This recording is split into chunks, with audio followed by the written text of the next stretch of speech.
Hey, welcome to Sector 6 Struggle. My name is Bright Roar, your host, and welcome back to more of Let's Play EG. And we're gonna go ahead and get things rolling. Sector 6, much like the previous stage, drops you into a firefight right off the bat. And we're gonna hit the ground running, break out our new weapons, and give them a whirl. First up is Shock Splinter, and as you can tell, it is more or less the Kamado rocket launcher. Key differences, however, are that not only does it fire faster, but it leaves behind, as you can see, these lingering blasts known as splinters. Those damage enemy armor and are great for weaker enemies. Overall, a fairly decent weapon. Not too good, not too bad, but definitely better than the rocket launcher. No real reason to use that at this point. So we're gonna go ahead and nab this shredder right here. It's still pretty awesome. And this trooper, well, he's roadkill now alongside his buddies down here. And I think it's time for the Splinter Gun to come out, get its 15 minutes of fame, or rather 15 seconds, because as you will recall, it is an awful weapon.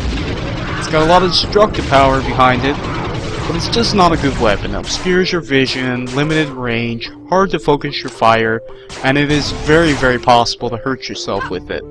Overall, not a good weapon, and not very practical at that. And as you can see, this is the new enemy for the sector, the Kamado Assassin. But you've technically already met him though, thanks to Assassin Asha. The only difference between those two guys is that one has 2 plasma cannons and the other is missing an arm.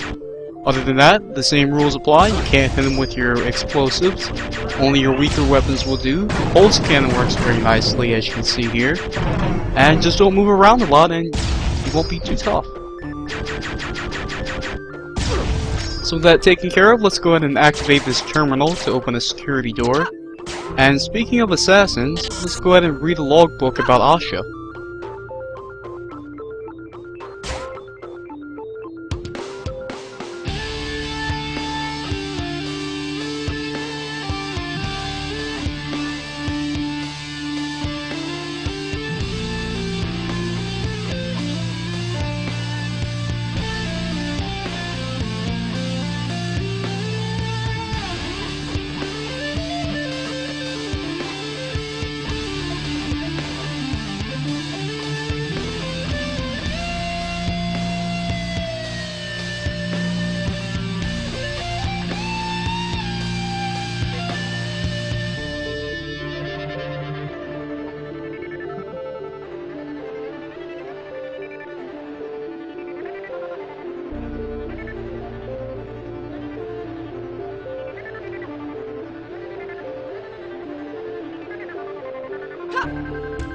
So despite being handicapped, Asha is still a gigantic dick, and the only thing to match his ego is by far and away his skills and proficiency as an assassin. He doesn't really seem to have any weaknesses apparently other than his pride and maybe, just maybe, nukes. Anyways, we've upgraded Assimilate to level 3, and of course, as we get bigger and badder weapons, they're gonna eat through our ammo even faster than before. So it's always a smart move to drop a couple points into Assimilate, because you don't want to be stuck fighting berserkers with your shotgun. Trust me, it's not a lot of fun. And anyways, while I go ahead and hijack this Kazan Shredder right here, which is much easier said than done, let's talk a little bit about Sector 6 itself, which, bottom line, is pretty boring. And it's a little difficult to pin down the reason why. It might be because we just came out of the action-packed Sector 5, but I think it's also because every sector up until this point has introduced a new gameplay element that kept things dynamic and kept you on your toes. Sector 6 really doesn't do that. In fact, I think it is probably the worst level of the game, to be honest. And that's unfortunate, of course, but the good news here is that the rest of the game plays out spectacularly and is much better than Sector 6 in my opinion. Time to bust out our final weapon, Plasma Cannon, which is, hands down, bar none, the best weapon in the game. And there's a couple different reasons for that, but they all overlap each other. And the thing is, you're hitting multiple enemies for 3 HP apiece. The beam fires almost instantaneously, and in fact only one enemy in the game can dodge it. Not to mention it's got a pretty short reload time too. And to top it all off, it only costs 2 shock splinter shells per shot. If that's not a hell of a bargain, I don't know what is, because it's a damn good weapon, and by far and away the best in the game. Only problem is when other enemies have it, it's a little tricky to take care of them. But not that bad. And to be frank, once you got the plasma cannon, you're set for the rest of the game. It can replace any other weapon and do its job twice as effectively. It's just that good. Of course, I'm going to be trying not to use it a whole lot, just because we want to have a little variety going on. And a little better demonstration of how good the plasma cannon is. 3 enemies right here, 1 shot, bam, all dead. Pretty badass. And so there's a weapon in that room over there, and we want to grab that before we leave the sector. And we're going to have to Solid Snake it all up in here and climb through the ventilation shaft. Let's go ahead and drop on down and give a friendly hello to this Tazin soldier. He and his chump buddies right here are guarding that new weapon. And it might not seem tough, but those elites are going to whack us around with their claw if we're not careful. And of course I decided to use the splinter gun for some inane reason, end up hurting myself, and just reiterating why it's a terrible weapon. Not to worry though, everything works out in the end. Take a little bit of damage, but nothing too bad. Anyways, we're going to drop the rest of our points into Kamado right now, upgrade it to level 10. That'll give us the special trait Glory, and what that does is, for every Kamado ammunition you pick up, you get +1, much like the Tazin special trait. But the big thing is, we can now pick up the final Kamado weapon, the Cyclic Fusion Ignition System, also known as the CFIS. Now, a lot of people seem to not like this weapon, but I always thought it was kinda cool. And to give you an idea of what it does, it shoots out lightning bolts, which I think is pretty cool, but it does have a few problems.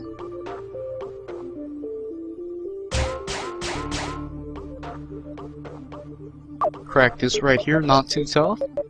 And then we're gonna go ahead and download a couple maps of the sectors right here. And if you want to check those out, you go to the pause menu, and it'll give you your current location, and that check mark indicates where the poster is and if you picked it up or not. Pretty cool. And as you can tell right here, this computer is freaking out. Can't use it quite yet. Gotta take care of this assassin first, and then things will start happening. You can also check out the CFIS here. As you can tell, it's got limited range and it eats through ammo like nobody's business. Can't say what else is wrong with it other than that. So let's check out this computer right here, now fixed for Hero 3D. And this is a little mini game Ramar has put in. Pretty cool. It's a complete reference to his earlier game Hero. And you get to play as Flip Hero. And your goal is to get to the end of the level, of course, by destroying these turrets. It's not that tough, but anything can kill you. You are very fragile. Even those blocks will mess you up. Destroy your enemies, defeat the turrets, and don't get caught by the spotlight. That's not a good idea.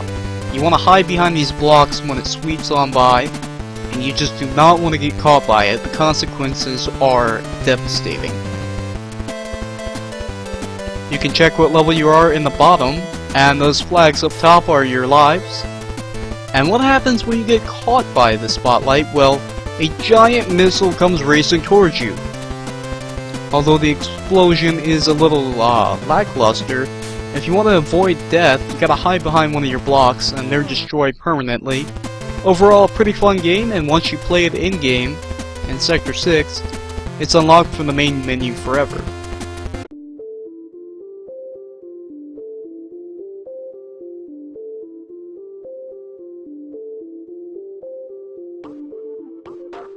So that was pretty cool, but EG doesn't have time for that. She's gotta save the world. So let's go ahead and drop on down here, and we'll go collect our supercharge for this sector. And there are a couple different ways of getting that, and I like to do the splinter gun method. Stand on this slope and fire off, and eventually you'll break that glass up there. Go ahead and read this terminal right here. This is a hint that Ramar was working on a game, and apparently he's been working on it since 2006. Nothing's come of it yet, but anyways, we got a supercharge, and now we can upgrade Crack to 10, which gives us the special trait, Electronic Mastery. And what Electronic Mastery does, it's got a lot of perks associated with it. And not only does it increase your cracking time, but nothing bad happens if you fail to crack something. Also, blue nodes no longer flicker for some reason. I guess that's cool. But the big thing about getting cracked tin is, of course, we can combine the MPFB Devastator and the CFIS into the final weapon.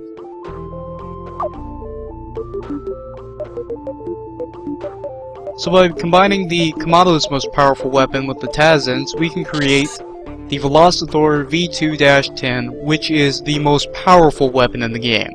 And words just do not do it justice, it's absolutely ridiculous. When they say show don't tell, this is the epitome of that. And you'll get to see it quite soon in fact, but first things first, we're gonna read a special logbook, and this one is special because it's from Assassin Asha.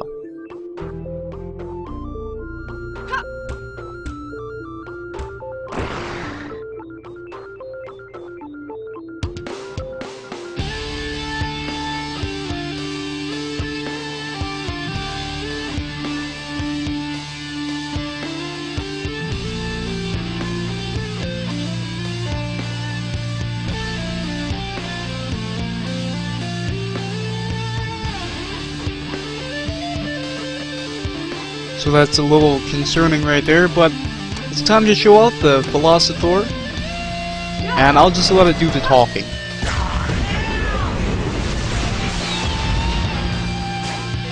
Yes, it did just take out all those Kamado in less than 5 seconds. Yes, it is the most amazing thing ever. The only downside to the Velocithor is it eats up a ridiculous amount of ammo. I believe it's 5 CFIS per second. Other than that, it deals 1050 armor damage per second, and it's just incredible. It's honestly just way too much fun to play around with, and nothing can stand in your way at this point. It also reminds me of the fact that we now have all the weapons in the game, at least the normal ones. So let's go ahead and climb up here, make our way up.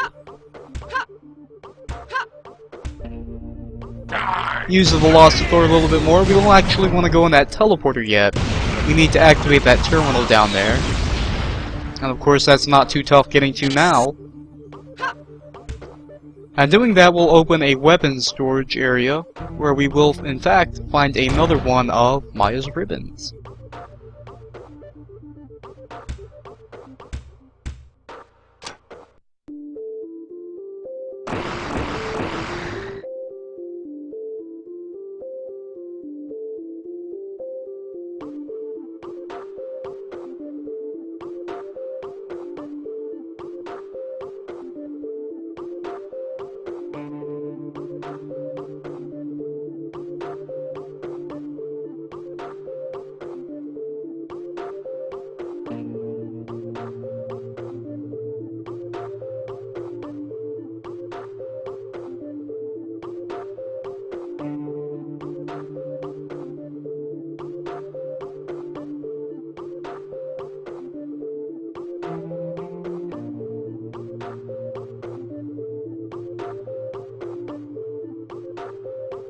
And that's just about all this sector has to offer, so thanks for watching, hope you come back for Sector 7, and I'll see y'all later.